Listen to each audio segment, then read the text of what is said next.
Hey everybody, Sean Hammond with PremierGuitar.com. We are coming at you from my basement in Cedar Rapids, Iowa, and talking to Jimmy Landry from KRK Monitors. Jimmy, you're in New York, right? Just outside of New York, yeah. I'm in Connecticut, and I'm in a basement as well. Just so nice. Both in our home studios, because normally we'd be at NAMM right now doing a video like this, but everyone's on lockdown and all that. Yeah. And speaking of lockdown, we had a pretty good talk before we started recording that, a lot of us, tons of us, are doing a lot more recording these days because of, there's nowhere to gig and all that. I've been buying gear myself to record my band at home, and I've been seeing KRK monitors in studios for a long, long time, which I was trying to remember the first time I saw them. It had to be like 30 years ago or something, but I did not know about what you guys are doing right now with these new Rokit models. You want to tell what's cool about these? I mean, there's lots of cool things about them, but this is pretty neat for... Sure, yeah. So this is the new generation. It's the Generation Rokit 4. We're onto the Rokit 4 now, coming from the Generation Rokit 3. So I guess it would probably be, probably three years ago, we made a really big decision as a company. The Rokit line has been a big selling monitor forever. It's been, you see the yellow cones all over in studios, from home studios to Slash's studio to every, big and small all between. So really good, a great selling monitor. But we made the decision to kind of grow that monitor up in this release of the Generation 4.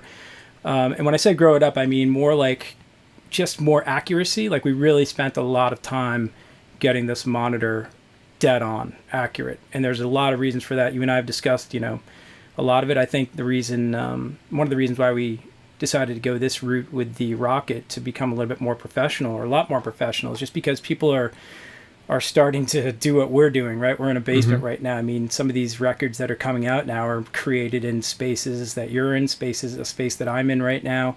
And people are really getting smarter with their mixes. They're understanding music now. There's so many tutorials, which is great. There's a ton of people on YouTube now really doing a great job at educating people.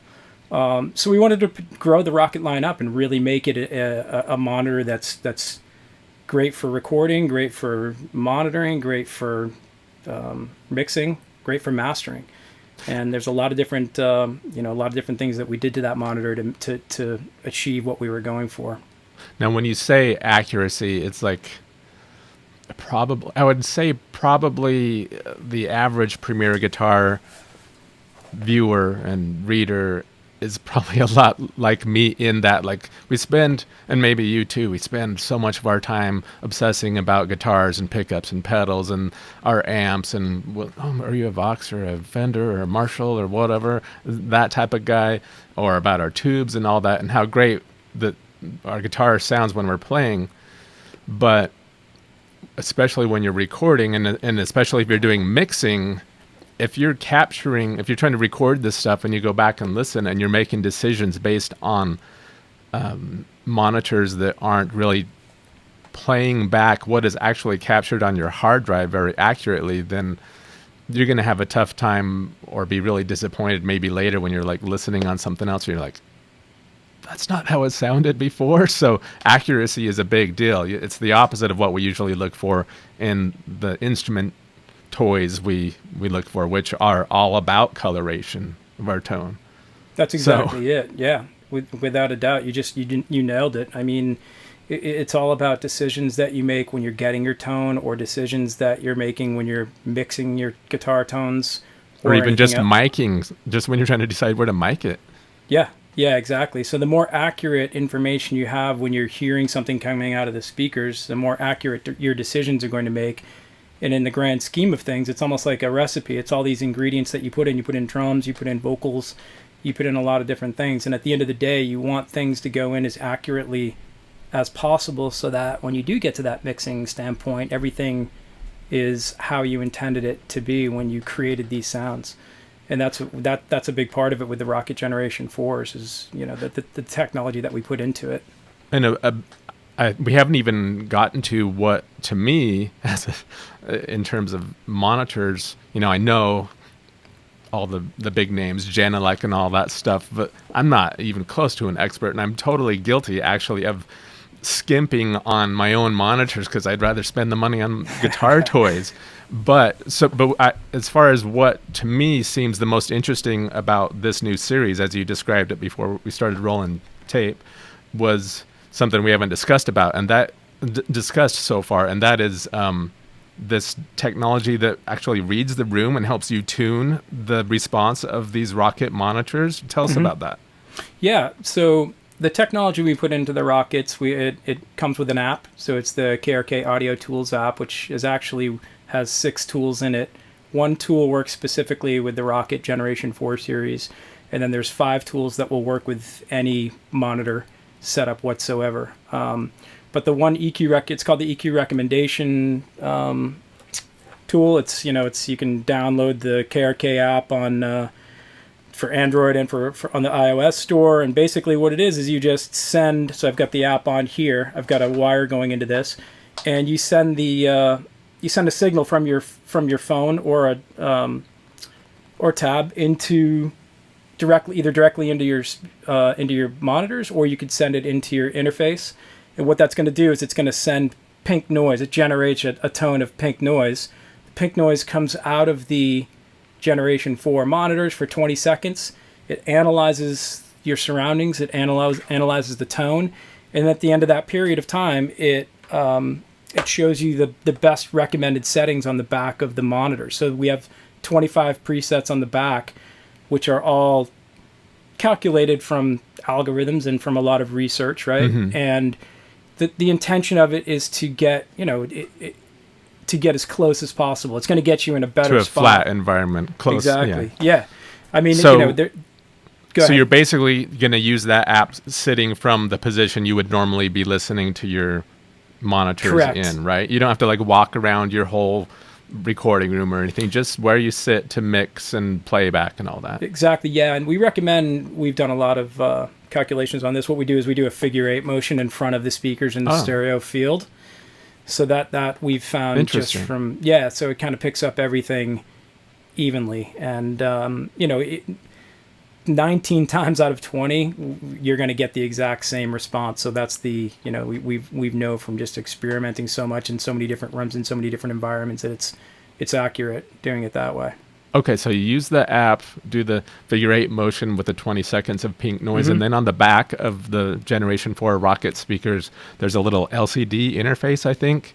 Correct. Yep. And you just choose from the presets in there, and then bam, you're done, and you flip it around and use it? Yeah, the app's actually going to recommend the best settings. So you've got 5 presets on the high and 5 presets on the low. It might end up telling you that flat is the best for your environment where you're at right now. But yeah, that's basically it. It's super simple. It's great. It's a great tool. And I highly recommend everyone also just to download the app anyway, because there's other really cool features in the app as well. It has a monitor placement tool in it, which is great. So you can actually put the app on top of the speaker and turn your speaker to get the 30-degree equilateral triangle from your ear. Oh, cool.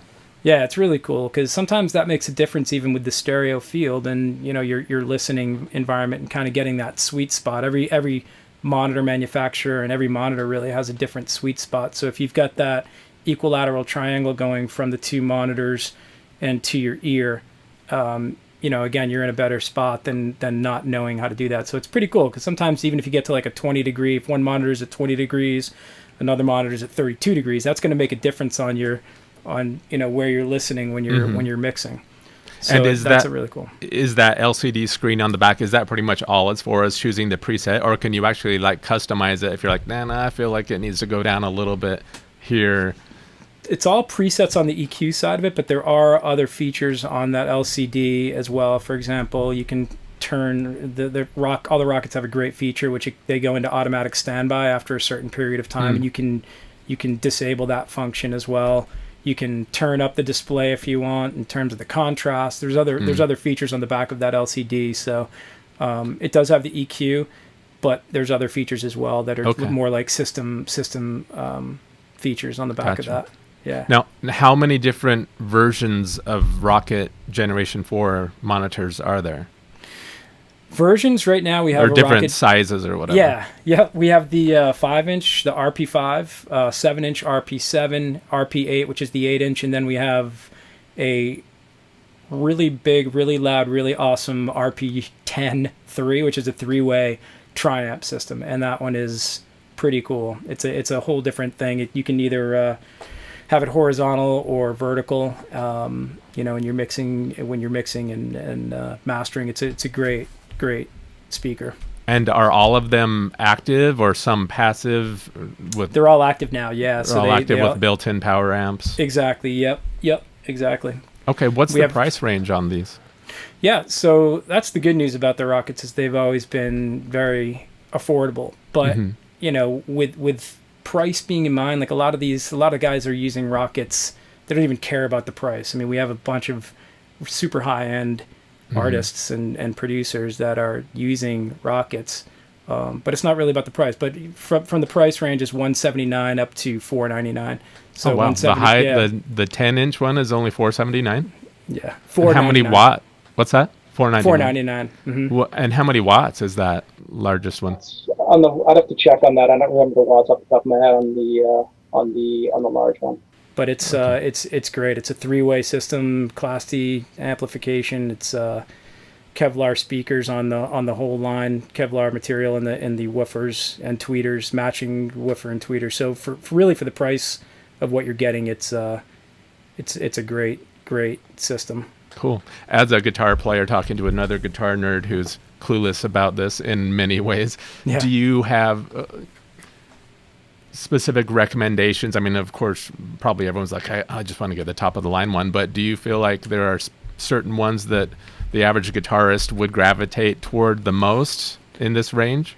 It really depends on the size of your space and what you're looking to do, right? Mm-hmm. So, obviously if you've got a 5-inch, you're not going to get as much low-end extension as you are out of the 8-inch. So right. I think just from a recommendation standpoint, if you have a larger room, you're going to want to go more towards a larger speaker. But with that being said, if you do have a smaller room, like right here, I'm in not a big room, I'm in about a 12 by 14. The ones in back of me, which are the White Noise, which just came out, those are the 8-inch that are in back of me. Okay. But so even if you have a smaller space, you probably want to err on the side of being able to have more low end if you need it than not having. But the Rokit 5s they've been known to throw really good low end extension, for mixing and for mastering. Well, cool. And for creating as well.